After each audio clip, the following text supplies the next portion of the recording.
South Africa जल रहा है, इतना जल रहा है कि अब लोगों को ये लगने लगा है कि साउथ अफ्रीका में फिर से वो रेशियल डिस्क्रिमिनेशन वाला जो दौर है वो लौट आएगा।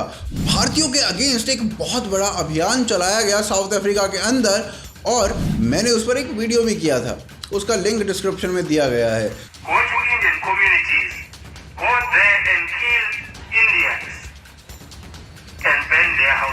परिस्थिति ऐसी हो गई कि सड़कों पर बंदूक लेकर साउथ अफ्रीका में लोग चल रहे थे, जो दिखता था उसे मार रहे थे।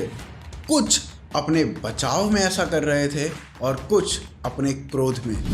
लोगों का भरोसा गवर्नमेंट से उठ चुका था और वो भरोसा अभी भी उठा ही हुआ है। फिर से कुछ थोड़ी सी सिचुएशन गड़बड़ाती है और बिल्कुल वैसा ही रिपीट होता हुआ आपको साउथ अफ्रीका के अंदर दिख सकता है। और इसमें सबसे तगड़ी बात पता है क्या है?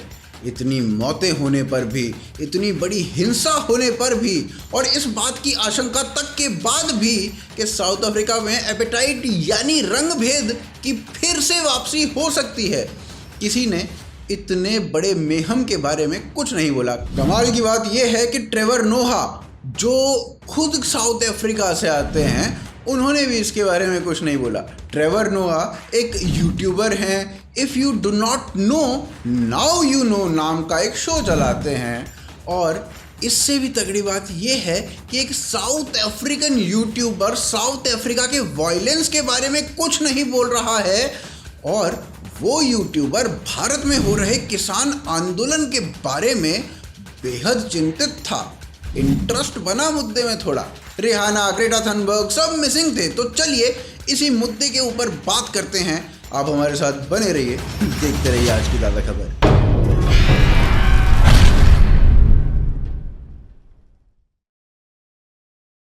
तो जी ये भाई साहब हैं ट्रेवर। अब हमारे मुंह से इनका नाम अच्छा ना लगा हो तो इनके मुंह से सुन लीजिए। ट्रेवर। जी हाँ, यही नाम है।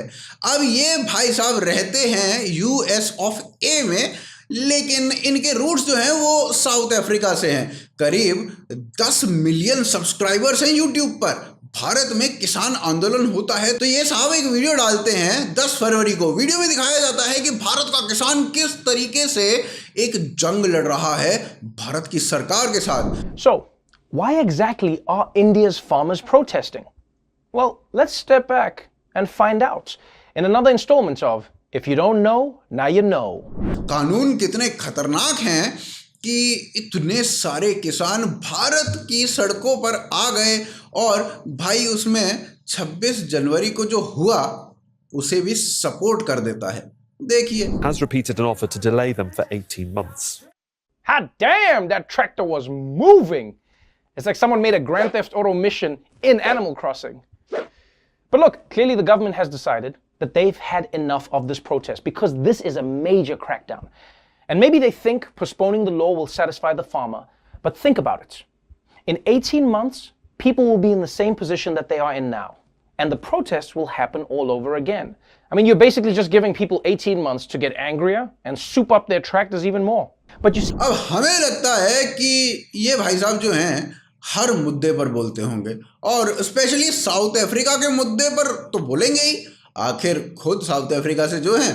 तो हमने पूरा चैनल खंगाल दिया, लेकिन इन भाई साहब का एक भी वीडियो हमें नहीं मिला इस मुद्दे के ऊपर। जब वहां पर सड़कों पर कम्युनिटी के बीच में वॉर चल रही थी तब सवाल पूछा गया कि वीडियो क्यों नहीं आ रहा, तो इस पर हमें बताया गया कि ये ना छुट्टी पर हैं, छुट्टी पर। कमाल की बात ये है कि हमारे रवीश जी भी तभी छुट्टी पर जाते हैं जब राजस्थान में कोटा में हॉस्पिटल में 100 से ज़्यादा छोटे बच्चे मृत्यु को प्राप्त हो जाते हैं। रवीश जी ने कोटा में राजस्थान की कांग्रेस की सरकार के विरुद्ध एक अक्षर नहीं बोला उस समय, क्योंकि वो छुट्टी पर थे।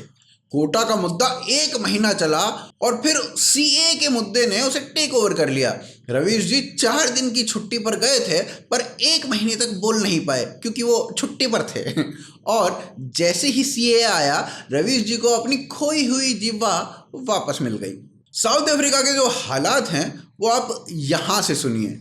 Do you agree that the ANC has a rotten part of it that is causing anarchy in this country? Well, I would say there are challenges of unity in the ANC, but the ANC is dealing with those issues. and it's able to discuss them internally. Anyone who was involved in instigating or planning or supporting disruption must be arrested and prosecuted. How close did South Africa come to something unstoppable? In Durban, very close. Okay, let's go. The police were overwhelmed. Vigilante groups took over.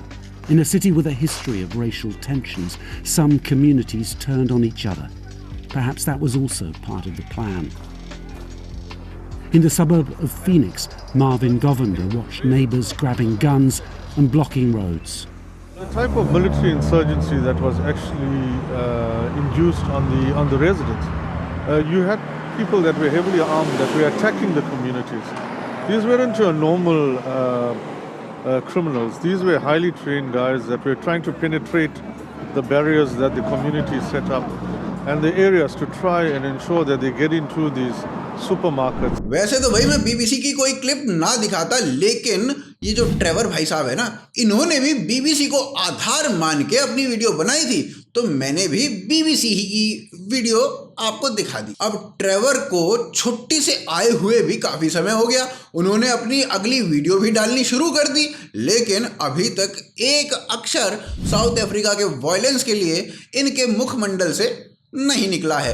ना जाने ये uncanny resemblance Ravish जी से क्यों है, क्योंकि उनके मुख से भी अभी तक एक अक्षर वेस्ट बंगाल के पोस्ट पोल एथनिक क्लिनजिंग के बारे में नहीं निकला है। केरला के कोविड के केसेस जो बढ़ रहे हैं वहाँ पर, कोविड का जो मिसमैनेजमेंट हुआ है वहाँ पर, उसके बारे में भी कुछ नहीं निकला है। हाँ, उन्होंने अभी मोदी के बारे में कुछ बोलने की कोशिश की है, लेकिन उन्हें अगर वेस्ट बंगाल की जो रिपोर्ट्स आई हैं उसके साथ लगाकर देखा जाए तो आपको वो बातें बिल्कुल सटीक लगेंगी। वो देखिए। दुनिया के इतिहास में इतना झूठ कभी नहीं बोला गया होगा सरकार की तरफ से, और इतनी क्रूरता कभी हिंदुस्तान की हुकूमत ने, किसी भी हुकूमत ने इतनी क्रूरता कभी नहीं बरती होगी। सारा पैसा आपने स्टेडियम बुक करके, अपने लोगों को जमा करके, उनको कम्युनल बना के लोगों को ले आके अपना हाहाकारी किया आपने। सारा पैसा फूंका आपने इमेज बनाने के लिए, ताकि गांव को लगे कि दुनिया में इनका नाम हो गया है। और अब जब दुनिया में सवाल उठ रहे हैं तो हिंदी के अखबार में छपने नहीं दे रहे हैं कहीं। तो लोगों को अंधेरे में रखकर आप अपने घर में उजाला करना चाहते हैं, तो मुबारक हो आपको। तो आप डरा दीजिए, सिक्योरिटी वापस ले लीजिए, जो करना है कीजिए। आप जो कर सकते हैं वो आप कीजिए। तड़पा के मारना है तड़पा के मार दीजिए, टांग के मारना है टांग के मार दीजिए, जो आप कर सकते हैं वो आप कीजिए। लेकिन इसके बाद भी आप दुनिया के किसी मेज पर सर उठाकर बात नहीं कर सकते कि हमारे यहां इस तरह का मीडिया है। करना भी पड़ेगा तो हम ही लोगों का नाम लेना पड़ेगा। आप जाएंगे कहां पर? आप एक पत्रकार के मरने पर अगर आपने शोक नहीं व्यक्त किया, इसका मतलब है कि आप में दम नहीं हो, वो उदारता नहीं है।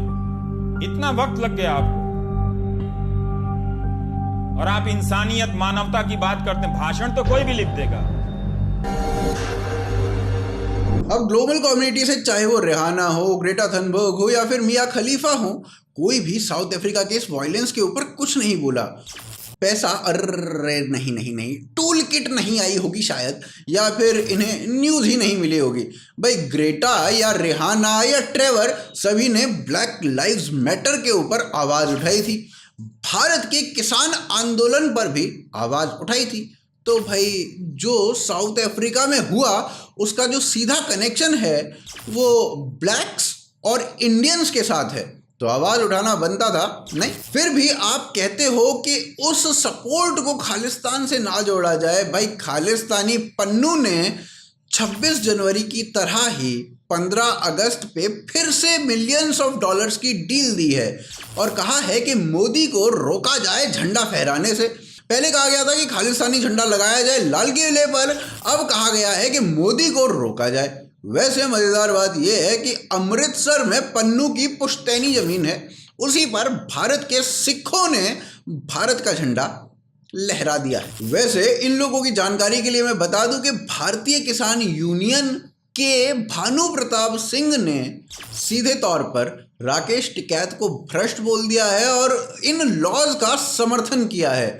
अब इन वाले किसानों को भक्त संघी बोल दो तो बात खत्म हो जाएगी भाई। तो जी आशान्वित हूं ये जो ग्लोबल मीडिया में भारत की एक अलग इमेज बनाने की कोशिश की जा रही है, आप उसके कनेक्शन को समझेंगे और वीडियो को अधिक से अधिक सर्कुलेट करेंगे। मर्चेंडाइज के लिए भोकाल फैक्ट्री है, सपोर्ट करना चाहते हैं तो patreon.com है, ज्वाइन बटन है, सभी लिंक्स पिंड कमेंट में हैं। इंस्टा, ट्विटर और फेसबुक पर भी आप फॉलो करिए। जय हिंद, जय भारत।